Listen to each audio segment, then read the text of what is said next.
Hello दोस्तों, आज के इस वीडियो में हम बात करेंगे कंक्रीट टेक्नोलॉजी के 5वें चैप्टर के बारे में, जो है कंक्रीट मिक्स निर्धारण यानी proportioning of the concrete mixes. Concrete mix क्या है? वांछित सामर्थ्य व गुणों वाली कंक्रीट तैयार करने के लिए इसके संघटकों सीमेंट महीन मिलावा, मोटा मिलावा व पानी का युक्ति संगत अनुपातन या मिश्रण कंक्रीट मिक्स निर्धारण कहलाता है। यानी कंक्रीट में हमें सीमेंट और गिट्टी और मोरंग एक निश्चित अनुपात में मिलाना हमारा क्या कहलाता है? कंक्रीट मिक्स निर्धारण कहलाता है। ठीक है, तो मिक्स निर्धारण के उद्देश्य क्या क्या हैं, ये आपके एग्जाम में पूछा जाएगा। तो मिक्स निर्धारण के दो उद्देश्य हैं। पहला है निर्धारित सामर्थ्य व गुणों वाली कंक्रीट तैयार करना। निर्धारित जो हमारी ड्राइंग में निर्धारित है, इतनी सामर्थ्य हमें चाहिए इस कंक्रीट से, उतना हमें सामर्थ्य प्राप्त करना। और दूसरा है कंक्रीट उत्पादन की न्यूनतम लागत बनाए रखना। जो कंक्रीट की उत्पादन की न्यूनतम लागत है उसको आप बनाए रखिए। ठीक है, ये दो उद्देश्य हैं कंक्रीट को मिक्स करने का। आप ये नीचे जो दिया गया है इसको आप अच्छे से रीड कर लीजिए। ठीक है, अच्छे से इसको रीड कर लीजिए आप। उसके बाद हम बात कर लेते हैं कंक्रीट मिक्स के चयन को प्रभावित करने वाले कारक कौन कौन से हैं। तो टोटल कितने कारक हैं? 7 कारक हैं। सबसे पहला है संपीड़न सामर्थ्य, दूसरा है सुकार्यता या सुकरता, तीसरा है टिकाऊपन, चौथा है मिलावे की अधिकतम माप, और पांचवा है जल सीमेंट अनुपातन, और छठवां है गुणवत्ता नियंत्रण। ये क्या है? कारक हैं कंक्रीट मिक्स को चयन को प्रभावित करने वाले। और अब ये संपीड़न सामर्थ्य के बारे में आप ये अच्छे से रीड कर लीजिए। उसके बाद सुकार्यता के बारे में अच्छे से रीड कर लीजिए। फिर टिकाऊपन के बारे में अच्छे से रीड कर लीजिए। जल सीमेंट अनुपात के बारे में अच्छे से रीड कर लीजिए। और गुणवत्ता नियंत्रण ये आप अच्छे से रीड कर लीजिए। उसके बाद हम बात करते हैं भारतीय मानक ब्यूरो के अनुसार कंक्रीट की सामर्थ्य तथा ग्रेड। ठीक है, इसको आप जो कहानी लिखी गई इसको आप अच्छे से रीड कर लीजिए। आगे जो समझाने वाली बात होगी हम आपको आगे समझा देंगे।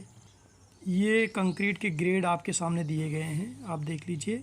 ये जो पहला है ऑर्डिनरी कंक्रीट, दूसरा है स्टैंडर्ड कंक्रीट, तीसरा है हाई स्ट्रेंथ कंक्रीट। जो ऑर्डिनरी कंक्रीट होता है M10 से लेकर M20 तक होता है, और जो स्टैंडर्ड कंक्रीट होता है M25 से लेकर M55 तक होता है, और जो हाई स्ट्रेंथ कंक्रीट M60 से लेकर M80 तक होता है। हम आपको बता दें, जो दुनिया की सबसे ऊंची बिल्डिंग बुर्ज खलीफा है उसमें M100 यूज किया गया है कंक्रीट। मतलब हाई स्ट्रेंथ कंक्रीट यूज किया गया है। और जो लखनऊ, कानपुर, बनारस में 15 फ्लोर की 20 फ्लोर की बिल्डिंगें होती है उसमें M25 से लेकर M55 तक यूज किया जाता है। और ये नॉर्मल घरों जो दो फ्लोर 1 फ्लोर की बिल्डिंगें बनती है उसमें भी कंक्रीट जो है M20 से कम यूज नहीं कर सकते आप। ठीक है, मिनिमम। तो इसकी संपीड़न सामर्थ्य कितनी आनी चाहिए? 10।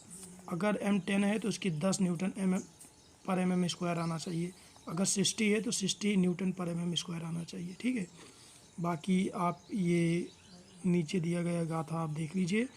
कंक्रीट परीक्षणों के प्रकार, तो 2 परीक्षण हैं, प्रारंभिक परीक्षण और कार्याधीन परीक्षण। इसको आप पढ़ लीजिए, देख लीजिए, प्रयोगशाला देख लीजिए। अब इसमें हम बात करते हैं प्रारंभिक घन सामर्थ्य तथा कार्य घन सामर्थ्य। ये आप देख लीजिए, इसमें क्या लिखा गया है, पढ़ लीजिए। कंक्रीट की प्रकार, देखिए कंक्रीट जो होती है वो 2 प्रकार की होती है। पहला है नियंत्रित कंक्रीट और दूसरा है कंट्रोल कंक्रीट। पहला कंट्रोल कंक्रीट है, दूसरा ऑर्डिनरी कंक्रीट है, साधारण कंक्रीट।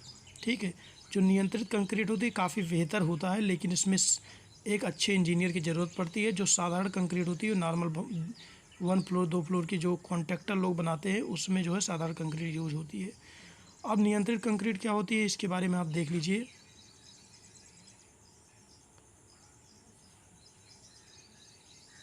अच्छे से इसको वीडियो रोक करके पढ़ लीजिए।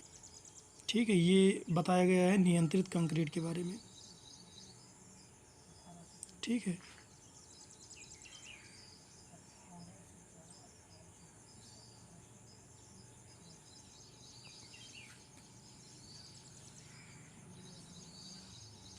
और दूसरा हमारा क्या है, साधारण कंक्रीट। साधारण कंक्रीट देख लीजिए कौन सी है, इसको अभी हम आगे बता देंगे इसके बारे में, ठीक है। इसको आप पढ़ लीजिए, इसको कंक्रीट मिक्स अनुपातन क्या है,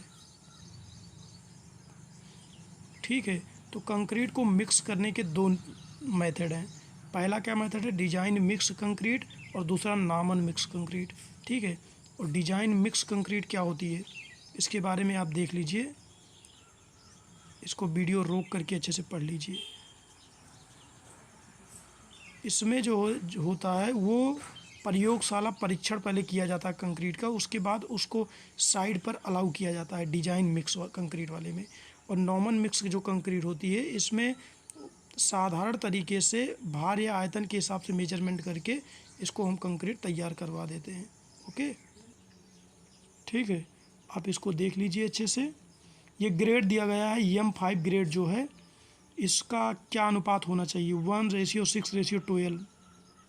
ये आप याद कर लीजिए एकदम अच्छे से। M7.5 होता है 1:4:8, M10 जो होता है 1:3:6, M15 1:2:4, M20 1:1.5:3। ये याद कर लीजिए, इंपॉर्टेंट है आपके लिए, ठीक है। बाकी आप ऐसे पढ़ लीजिए, ठीक है, अच्छे से रीड कर लीजिए इसको। थ्योरेटिकल चीज़ें हैं, इसमें कुछ बताने लायक नहीं है। और ये आपके हैं मिक्स डिज़ाइन के लिए वांछित सूचनाएं, ये कुछ नहीं है, थ्योरेटिकल चीज़ें हैं, पढ़ लीजिए आप। कंक्रीट मिक्स अनुपातन की मुख्य विधियां कौन कौन सी हैं, 5 विधियां हैं। स्वैच्छिक आयतन विधि, न्यूनतम रिक्तता विधि, अधिकतम घनत्व विधि, सूक्ष्मता मापांक विधि, जल सीमेंट अनुपात विधि। 5 विधियां हैं, एक एक करके पांचों विधियों को आप अच्छे से रीड कर लीजिए इनको, ठीक है। इनको अच्छे से आप देख लीजिए। दूसरी विधि है न्यूनतम रिक्तता विधि, क्या है, इसको अच्छे से आप रीड कर लीजिए। वैसे ही इम्पॉर्टेंट नहीं है आपके एग्ज़ाम के दृष्टि से, लेकिन यदि आप जेईई की तैयारी करते हैं तो आपके लिए सब कुछ इम्पॉर्टेंट है, आपको सब कुछ अच्छे से पढ़ना पड़ेगा, है ना। उसके बाद हम बात कर लेते हैं जांच मिक्स विधि। वीडियो रोक करके आप अच्छे से इसको रीड कर लीजिए, ठीक है। 5वां सूक्ष्मता मापांक विधि, 6वां जल सीमेंट अनुपात विधि, इसको देख लीजिए अच्छे से।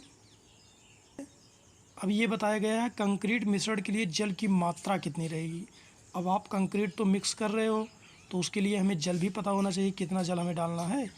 तो सीमेंट का भार का 30% तथा मिलावे का भार का 5% जो है पानी हम लेते हैं कंक्रीट मिक्स करने के लिए, ठीक है। और आप ये सब वीडियो रोक करके पढ़ लीजिएगा। कंक्रीट मिक्स अभिकल्पन मतलब कंक्रीट को मिक्स करने की डिज़ाइन क्या है, ये इतना इम्पोर्टेंट नहीं है, अगर आप पढ़ना चाहें तो पढ़ सकते हैं।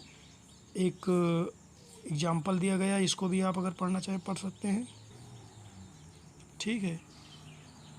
ये एग्जाम्पल है, इसका हल भी है आपके सामने। अब कार्यस्थल पर बालू के स्थूलीकरण का समायोजन कैसे करेंगे, ठीक है। बालू में जो पानी होता है उसका समायोजन कैसे करेंगे, इसके बारे में भी आप देख लीजिए, ठीक है। ये बालू के बारे में बताया गया है, स्थूलीकरण के बारे में। इसका एक एग्जाम्पल दिया गया, आप देख लीजिए। कार्यस्थल पर गीले मिलावे के जलांश का समायोजन, ठीक है। गीला मिलावा यानी बारिश वारिश हो जाती है तो भीग जाता है, वही है गीला मिलावा। उसके बाद हम बात कर लेते हैं नियंत्रित कंक्रीट तथा साधारण कंक्रीट की तुलना। तो आप देख लीजिए इसमें नियंत्रित कंक्रीट कौन सा है और साधारण कंक्रीट क्या है, दोनों में क्या क्या अंतर है आप क्लियरली देख सकते हैं।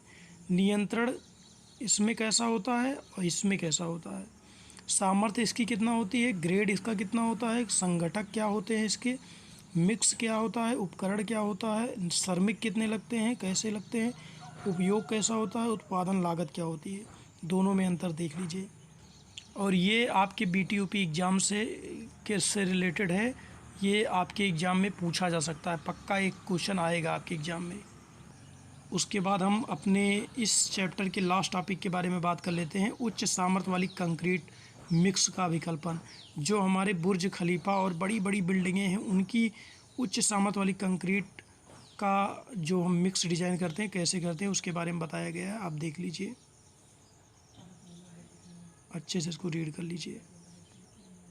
इस प्रकार हमारा यह चैप्टर ख़त्म हो जाता है। अगले लेक्चर में हम नेक्स्ट चैप्टर 6 फार्माबंदी के बारे में बात करेंगे, फॉर्म वर्क के बारे में बात करेंगे। ठीक है, आज के इस वीडियो में बस इतना ही।